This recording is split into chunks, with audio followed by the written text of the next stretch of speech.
Welcome everybody. It is our open house. First, a little background. When it comes to this course, I've planned it for almost 20 years now.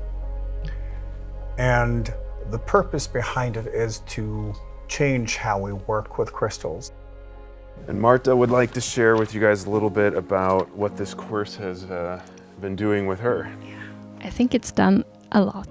That how I meet challenges in my life right now that are huge, I'm standing and I'm really strong, even though I'm still really vulnerable and scared. I'm done with playing small and I'm done with suppressing myself, and it's so beautiful and so painful. And these friends, they are truly friends for me.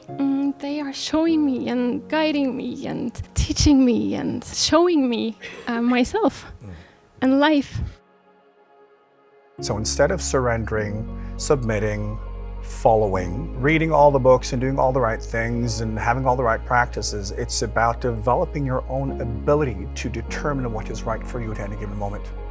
And learn about how to develop your own tools, learning how to develop life as a spiritual practice for real, not as a thought, not as a way to pose, ooh, I'm spiritual, but learning how to do it for real.